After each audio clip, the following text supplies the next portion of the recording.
Hello guys. So this is Akash and आज मैं आपको सिखाऊंगा कि टैली में आपको कंपनी स्प्लिट कैसे करना है। अगर आप दो फाइनेंशियल ईयर के रिकॉर्ड्स टैली में मेंटेन करते हैं तो आपको current financial year and previous financial year को अलग कैसे करना है टैली में, आज मैं आपको सिखाऊंगा। सो फर्स्ट देखिए, मेरी कंपनी है श्री गणेश ट्रेडर्स। जैसा कि आप लोग सभी जानते हैं कि अ, अभी मार्च खत्म होके अप्रैल स्टार्ट होगा एंड न्यू फाइनेंशियल ईयर लागू हो जाएगा। सो आप देख सकते हैं कि 1 अप्रैल 2023 से मेरी कंपनी जो है 31 मार्च 2024 तक है। एंड अभी 1 अप्रैल आने के बाद मैं जो है अपने इसी कंपनी में नए साल से काम स्टार्ट करना चाहता हूँ। मतलब इसी कंपनी में ही मैं अपना नया काम कंटिन्यू करना चाहता हूँ। मैं नई साल की नई कंपनी नहीं बनाना चाहता। तो उसके लिए सिंपली बहुत लोग अवेयर नहीं होंगे या मैक्सिमम लोगों को पता भी होगा कि आपको जस्ट एक यहाँ पे बटन दिया है ऑल्टर प्लस F2। आप डेट आगे बढ़ाकर एंड अपनी सेम कंपनी में आपका टैली का डेटा कंटिन्यू कर सकते हैं। सो इसी तरह लोग हर साल डेटा डेटा की डेट आगे बढ़ाकर और उसी में जो है अपना वर्किंग कंटिन्यू करते हैं। सो सो फर्स्ट ऑफ ऑल कुछ एक एंट्रीज कर लेते हैं नए साल में, सो दैट हमारा डेटा जो है वो 2 साल का हो जाए। सो मैं नए साल में 1 अप्रैल 2024 में एक एंट्री डाल रहा हूँ। Cash payment to Mukesh ji, 5000 rupees.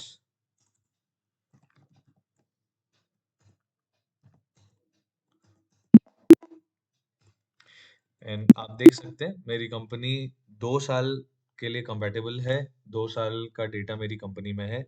Company एक बार बंद करके वापस ओपन कर लेते हैं एंड आप देख सकते हैं यहाँ पर मेरी कंपनी का जो फाइनेंशियल ईयर है ये शो कर रहा है 1 अप्रैल 23 टू 31 मार्च 25। यानी कि इस कंपनी में 2 साल का डेटा है। अब मैं चाहता हूँ कि मेरी कंपनी में फ्रॉम 2023 टू 2024 डेटा अलग हो जाए एंड 2024 टू 2025 अलग हो जाए।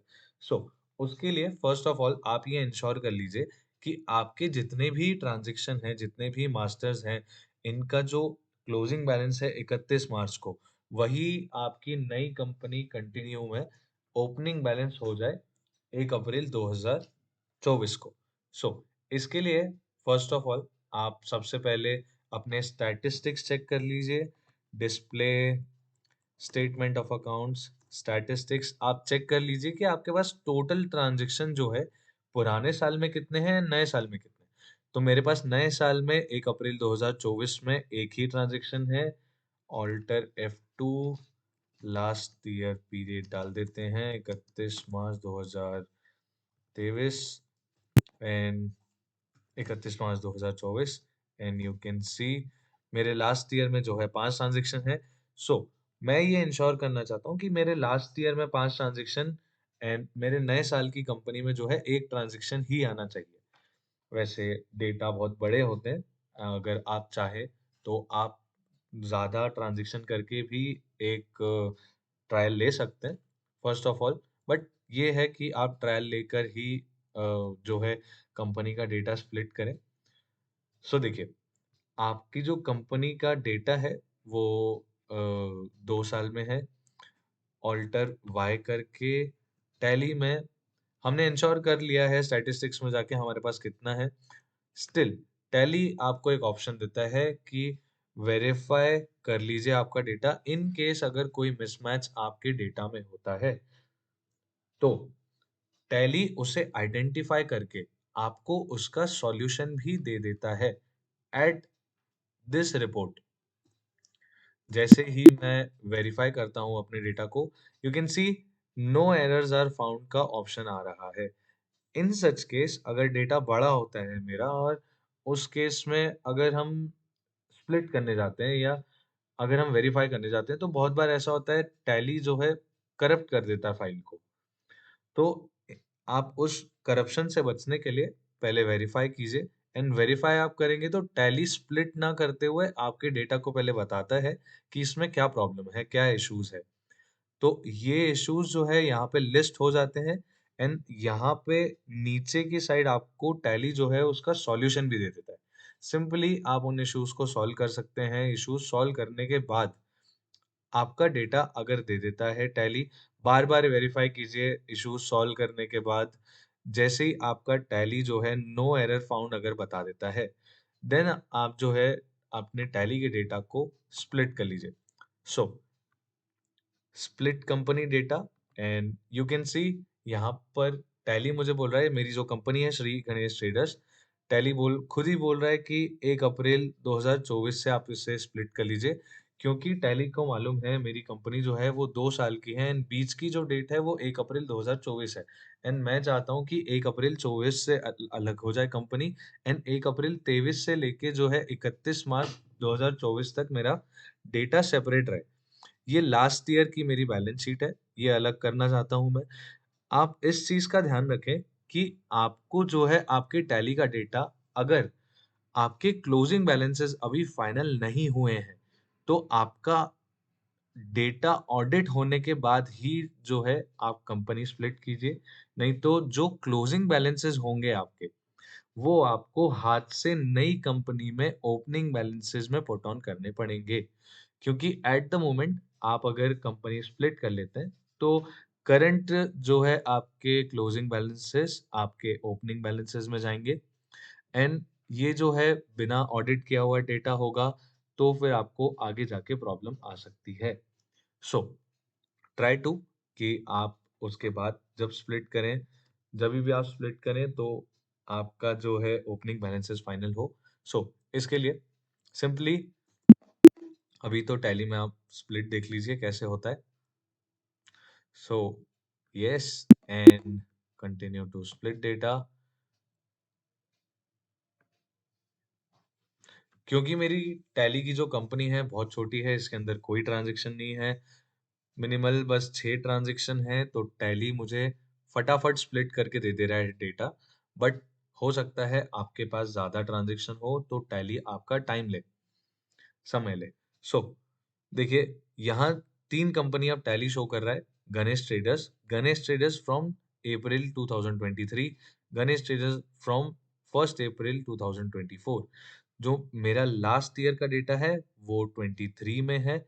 हम इसे चेक करने के लिए एक बार स्टैटिस्टिक्स फिर ओपन कर लेते हैं, display statement of accounts statistics.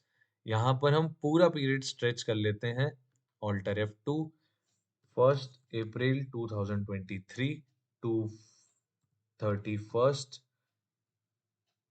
March 2025। So you can see मेरी जो 1 अप्रैल 23 वाली कंपनी है इसमें मुझे 5 ही एंट्री शो कर रहा है, जबकि टोटल डेटा में 6 एंट्रीज है। टोटल डेटा देख लेते हैं यहाँ पर, कंपनी चेंज करके simple Shri Ganesh traders open करके आप देख सकते हैं इसमें 6 ट्रांजेक्शन है। But at the same time जो मेरी नए साल की कंपनी है उसमें टोटल कितने ट्रांजेक्शन है, तो you can C only 1 transaction है।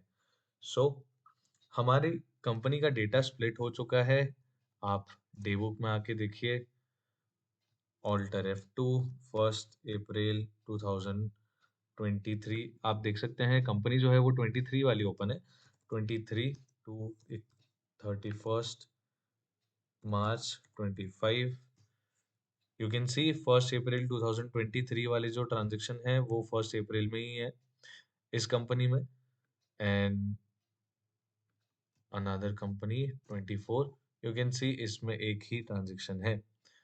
एंड हमारी जो कंपनी है गणेश ट्रेडर्स, इसके अंदर पूरा कंबाइंड डेटा है। अब फर्दर ये आपका डिसीजन है कि आपको आपका जो फर्दर काम है वो इसी कंपनी में करना है फ्रॉम अप्रैल 2024, या फिर हो सकता है कि आपको सिर्फ आपका 23 टू 24 फाइनेंशियल ईयर का डेटा अलग करना हो, और आप जो है कंटिन्यू करना चाहते हैं आपकी कंटिन्यू कंपनी में फ्रॉम 1 अप्रैल 23 टू 25, एंड क्योंकि ज़रूरत ये भी पड़ सकती है बिज़नेस ओनर को कि अगर आपके लास्ट फाइनेंशियल ईयर के भी अगर किसी पार्टी ने स्टेटमेंट ले लिए, माँग लिए, तो इन सच केस आपके पास उनको देने के लिए पूरा जो है स्टेटमेंट हो। जैसे कि आप देख सकते हैं श्री गणेश ट्रेडर्स में अगर हम मुकेश जी का लेजर ओपन करते हैं, display, account books, ledger, and Mukesh ji इनके ट्रांजैक्शन में फ्रॉम 1 अप्रैल 23 टू 1 अप्रैल 24, आप देख सकते हैं लास्ट ईयर की एंट्री है, नए साल की एंट्री दोनों शो हो रही है। सो अब ठीक है, मुकेश जी जो है माल खरीद रहे हैं एंड गलती से पेमेंट में डल गया है, इसे रिसिप्ट भी कर लेते हैं। हो सकता है कुछ लोगों को लगे कि मुझे अकाउंटिंग ना आती हो, मे बी। सो आप देख सकते हैं, मतलब आपको अगर कंटिन्यू डेटा जो है आपका श्री गणेश ट्रेडर्स यानी आपकी जो कंबाइंड कंपनी है फ्रॉम 23 टू 25, आप इसमें भी कंटिन्यू कर सकते हैं एंड इसमें भी कंटिन्यू कर सकते हैं। इन सच केस अगर आपको दोनों में से किसी एक कंपनी को ऑप्ट करना है, जिस भी कंपनी को आप नहीं सिलेक्ट करते हैं आप उसे डिलीट कर दीजिए ताकि आपको फर्दर कंफ्यूजन ना हो। सो 1 अप्रैल 2024 में हमें वर्क कंटिन्यू करना है, इन Shri Ganesh traders combined data में हमको कंटिन्यू नहीं करना है। तो उसके लिए alter and Shri Ganesh traders, इसे मैं डिलीट कर देता हूँ। Simply press alter D. अब चूंकि टैली का डेटा है, आपसे टैली पूछता है कि आप पूरी कंपनी ही डिलीट कर रहे हो, तो वो आपसे दो बार पूछेगा, are you sure? If you are sure then delete it. अगर आप श्योर नहीं है आप बैकअप ले लीजिए। टैली ने आपको बैकअप का भी ऑप्शन दिया है, ऑल्टर वाई। इसके लिए मैं आपको बैकअप रिस्टोर की अलग से एक वीडियो दे दूंगा। So alter D and delete and delete. Yes. So आप देख सकते हैं Shri Ganesh traders from 1 April 23 company अलग है, Shri Ganesh traders from 1 April 24 अलग है। हमारा जो कंटिन्यू डेटा है उसे हम 24 में काम करेंगे, एंड लास्ट ईयर की जो हमारी बैलेंस शीट ऑडिट होने के बाद फाइनल हो चुकी है उसे हम पुराने साल में ही रखेंगे। So this is company split. अगर आपको ये वीडियो अच्छा लगा हो तो प्लीज लाइक, एंड जो भी कमी रही हो या कोई भी सजेशन आप देना चाहते हैं प्लीज कमेंट डाउन बिलो। मुझे अपने कंटेंट में ये चीज़ ऐड करने में अच्छा लगेगा, आप जो भी सजेशन देंगे। Thank you so much guys.